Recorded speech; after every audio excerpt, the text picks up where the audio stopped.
Заманынан озған заңғар. Аңыз әңгіме. Бұл видеоны көрмес бұрын аңыз әңгімелерді насихаттайтын каналға тіркеліп алуыңызды сұраймын. Шандайкөл аймағында жағалай жатқан ұшандай сулардың беті бір тыншыған емес. Жағалауларына сылық-сылық ұрған толқыны, қаңқылдаған қазы, шуласқан шағаласы, үйірле ұшып қонған үйрегі, желмен жапырыла сыбдырласқан камышы, көл бетінен инте жетіп келген желі сарайынды керіп, көңілінді көтеріп ақтастайды. Әсіресе жалаң аяқ, қара борбай жүгірген балалардың кешқұрымғы ойындары осы бір жұмақтай мекенді жадыратып ақ салады. Екі топқа бөлініп, қолдарына келтек ұстап, соғыс ойнап жүрген сол балаларды жақтырмаған кемпір шалдар, тәйт, қойыңдар, жаман ырым бастамандар деп бүкшендеп қуып тастап жатқандары. Тіпті жүректері дір-дір еткен кейуаналардың алқымына боздағымай деген өксікте тығылады. Осылайша жамыраса батқан кештің бірі еді.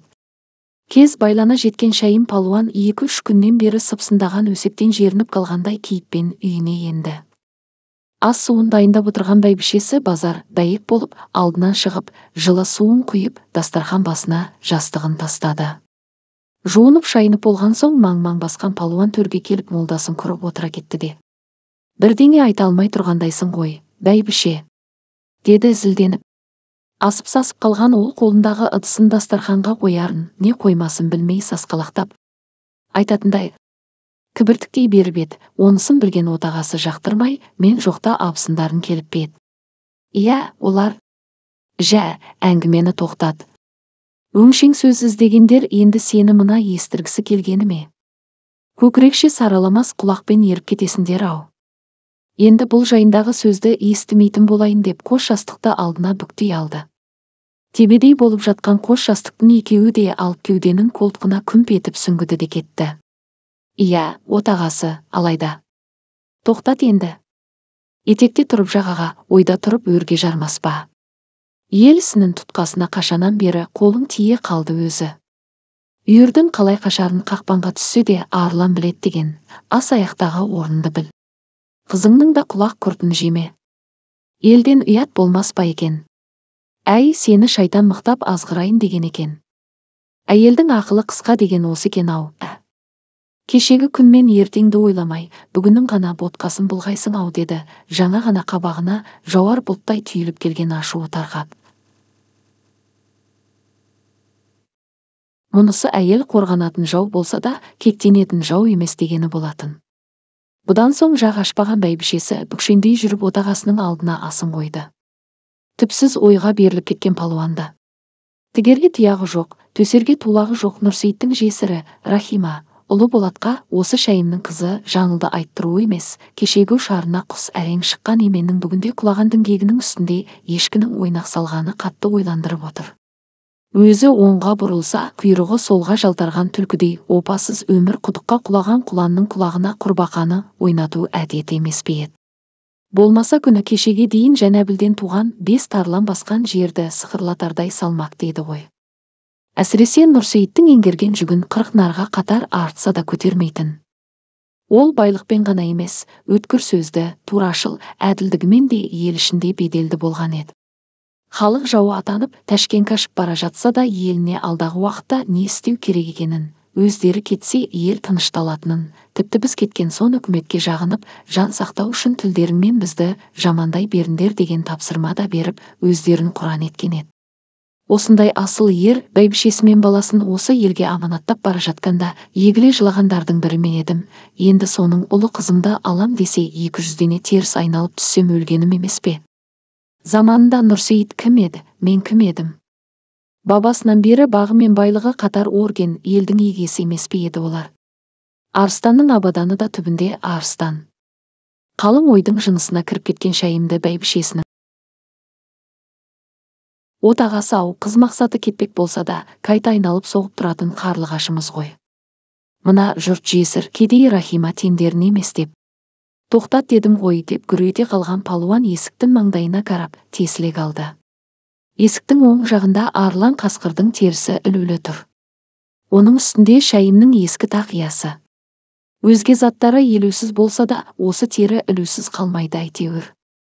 Құдды бір кенже қызы Жаңылының көзі іспетті. Бәйбішесі осы қызын дүниеге алып келген күні ұрып алған қасқыры болатын. Есіктің сол жағында азулы көкжалды бір ұрғанда сеспей қатырған 8 өрім дойыр тұр. Баған ақ шайым ашуланғанда осы қамшыға көзі түскен еді. Оны байқаған бәйбішесі алау отты топан су басқандай айтпақ ойын ішінде сөндіре салды да жарының жағдайын жасап, қасына тағы да қос жастықты тастады. Бисмилла деп нанды оң қолымен алып екіге бөлген шайым. Ал бәйбіше, қамыңды жасай бер. Алла разы болса мен батамды бердім деді ұзақ ойдан соң. Сөйтті де бір күрсініп алып әңгімесін жалғады. Өткір кезді қап түбінде жатпайды деген. Менің жанлым уәделескен Нұрсейіттің ұлы Болатты мен бағана таңертең егіс басында көрдім. Әкесі секілді тік, еңселі, ойлы көзді, көкжалдаяқ жігіт екен. Отты жанарының ар жағынан әкесі қалдырып кеткен бір аманат байқағандай болдым. Асыл тектің сынығы да сындарлы сәтте сыр бере қоймас. Қарағайды тамырымен қопарып алсаң да, қалған тамыры бір күні жерді жарып шықпас па деді сұстанып. Бұдан әрі тағы да қалың ойға кетіп, ләм-мим нун демеген отағасы алдына келген асын алып отырды. Ал бәйбішесі болса сынғалы тұрған шынының үстіне шыбын да қондырмағандай үнсіз қызмет жасай берді. Тек түн қойнауына кірген табиғаттың әні үзіліссіз созылып шығып жатты. 1946 жылдың көктемінде атақты Шайым палуанның қызы жаңыл ұзатылып, Болаттың ақ маңдайлы жұбайы болып ажарын аша түсті. Әкесіне тартқан қарулы болса да ибасынан, нәзіктігінен бір сәт айныған емес. Тіпті жары Болаттың бір сөзін екі етпей, әрбір ісін жөн санады. Ерінен ерте тұрып суын жылытып, жұмысына шығарып салса, жұмысынан келерде құда күткен үйдей дайындалып бәйек. Ал жас отағасы болса әр күн сайын үйіне, ордасына түскен хандай болып енетін. Бір күні Болаттың үйіне әскери киінген жігіт келеді. Беймезгіл шақта тап болған үкімет адамы Болаттың үйі, осы ма, Болатты іздеп келіп едім дейді. Оны көрген анасы Рахиманың жүрегі аттай тулап сала берді де, жүгіре басып отын тереткен келіне барады. Үйге біреу келді, Болатты алып кетуге келді. Сорладық қой деп аңырап, келінін құшақтай алады. Түрі өрт сөндіргендей көздері шарасынан шығып, аптығып асыққан енесінің бұл кейпін көріп шошынған жас келін әуелгіде сасқалақтап қалғанмен, дереу өзін жинап алып, апа, сабыр етейік, басқа салғанын бара көрерміз деп үйге қарай бет алады. Мұнысы Алладан басқадан қорқып көрмеген, төбеден дәжжал, жерден жалмауыз шықса да селт етпейтін әкесі Шайымның сабырлылығы еді. Үйге келіп әлгі шендімен сәлемдескеннен соң өзім Болаттың жұбайы екенін айтады. Сонда әлгі әскери киінген адам, мен Болатпен бірге соғыста болып едім.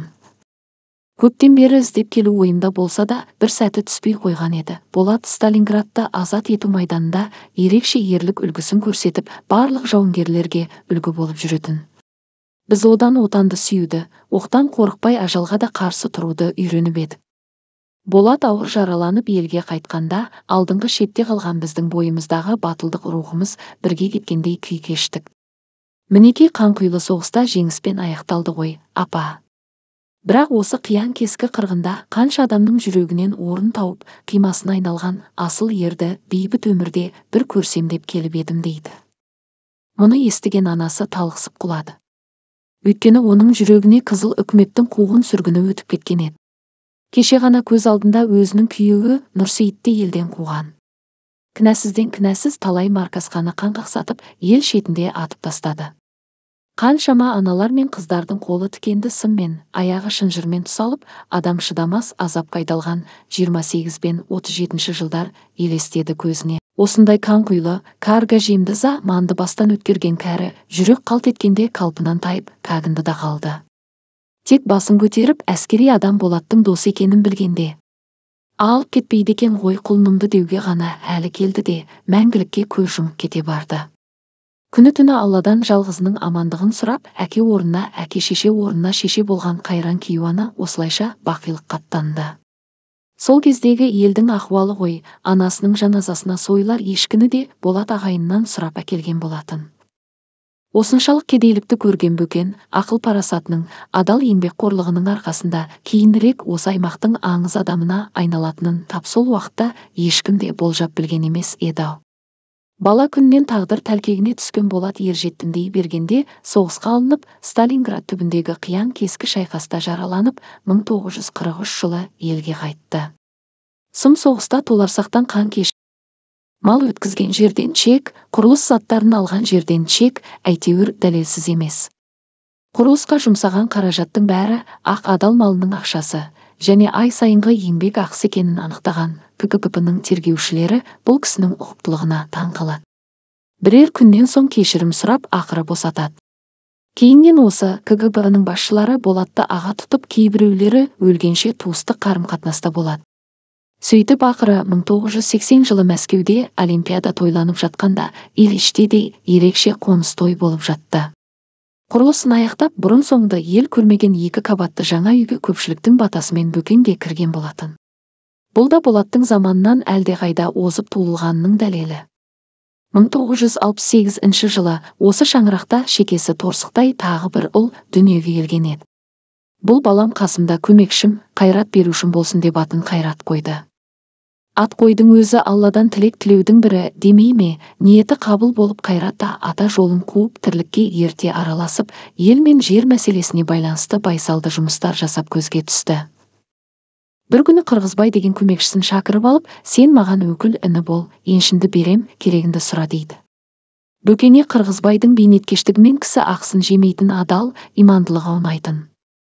Оның бұл ықыласына риза болған Қырғызбай да келісімін беріп өкілі аға етеді. Одан кейін комбайншы Алданов Қуанышбекті де өкіліні етіп канатының астына алады. Бөкеннен тәрбие алған Қуанышбек те кейінірек еңбегінің арқасында озат комбайншы болып облыстың мақтанышына айналды. Бір күні жақын інісі полковник Абдулла Скаков Болат ағасының үйінде отырып: «Аға, біз сізге қарыздармыз. Соғыстан кейінгі жылдары Қызылордаға көшіп барғанымызда бізге үй әпердіңіз. Менің оқуыма көмектестіңіз. Інім Құрманды оқуын бітірген бойда Аралға кеткелі тұрған жерінен ауылға алып қалып, зоотехник еттіңіз. Бұдан өзге де көмектеріңіз шашетектен. Соны қалай қайырсам деп жүрмін» дейді. Сонда сабырлы қалпынан айнымаған Бөкен: «Мен артық ештеңе істеген жоқпын. Көп болса Алланың бергенін ағайынға берген шығармын. Ал егер шын пейіліммен өтеуін өтеймін десең аты арып, қары талып жүрген ағайынның балаларына қол ұшыңды соза бер» дейді. Сонда оның бұл жауабына риза болған Әбекен: «Алла сіздей ағаны біздің елімізге бағымыз үшін берген ғой» дейді, шынайы пейілімен елжіреп. Бұрынғы көне көздерден естіп едім: «Дін білімі даму үшін байлық та керек, ал байлықты дұрыс ұстау үшін білім де керек» деп. Осы екеуі қатар болмаса елге игілігі тимейді екен. Анам марқұм айтып отыратын: «Бір діни ғұлама ете бай әрі сахи болыпты. Сол елде дінсіз бай құдықтағы суды жарлыларға сатады екен. Сөйтіп бір күні онымен жүздесіп, құдықтың жартысын сатып алғысы келетінін айтыпты. Әлгі бай дереу келсе кететте, бір күн иелігін сен ал, бір күнгі иелігін мен алайын депті. Мәселе тез шешіліп, құдықтың иелігін бір күннен бөліп алады. Алайда діндар бай өзінің иелігіндегі күні құқықтан ақысыз су береді. Ал халық болса тек ақысыз күні ғана су алып, ақылы күні құдыққа бармай қояды. Ақырында дінсіз бай құдықты тастап кетіпті дейтін. Міне, байлықты Алла үшін жұмсай білу деген осы. Мен де осы қағиданың үдесінен шықсам деп келдім. Менің арманым сол, маған елдің тілегі керек» дейді Бөкен. Әкеден ұл туса игі, әке жолын қуса игі демекші Жанәбілден туған Нұрсейіт, Хан Сейіт, Сәдуакас, Иманбай, Дәулетбайлардан тараған ұрпақтың әрбірі де көштен қалмай адал еңбек етіп келе жатқан жандар. Әкенің қаны 7 балаға дейін қасиет боп дариды демекші атасына тартып туған ұлдардың бірі Болаттың кіші ұлы Қайрат қазірде ата көрген оқ жанар дегендей сара жолға түсті. Өзінің ісмерлігі, көрегендігінің арқасында шаттаяқтап тұрған заманда шаруашылықтың арбасын жүргізіп кешін ілгерілетті. Қазірде Ақжарма ИК-ШС директоры болып отырған оның мойнында бір ауылдың жауапкершілігі тұр. Ол жауапкершілік шаруашылықтың жұмысын жүргізу, жұмысшылардың еңбегін тауып беру ғана емес, атасынан баласына мирасталып келе жатқан аманаты. Ол халықтың жүрегінде жазулы тұр. Иә, осы аймақтың Шандайкел, Қаңбақты көл, Қоңызды көл, Дала көл, Түкөл секілді көлдері сусыз жатқанымен баядыл үрді жағалай. Қазіргі Ақжарма ауылының тұрғындарының көңілдері көл көсір. Өйткені әкесіз жетім өсіп, кеңестік жүйенің кесірінен кедейшіліктің қамытын кисе де, мойымаған Болаттың ізінде осы күнгі елегесі Қайраттың. болғанына ел шүкіршілік етеді. Шайын палуанның арыстанның абаданы да түбінде арыстан болады деген баяғы болжамы дәл келгендей. Таназа. Жолға. Аккар. Сал. 1990 жылы Болат қайтыс болып, суық хабар ел-елді жағалап кетті. Осы хабарды көшеде келе жатып естіген әжеміз: ойбай енді қалай күн көреміз деп асфальтқа отыра кеткен екен. Бұл да болса халықтың бөкеңе соншалықты арқа сүйеуінің дәлелі еді. Үнемі басшылық қызметте жүріп, абырой мен байлықты қатар ұстаса да кішілігінен айнымаған Болаттай марқасқаның ұрпақтары да ел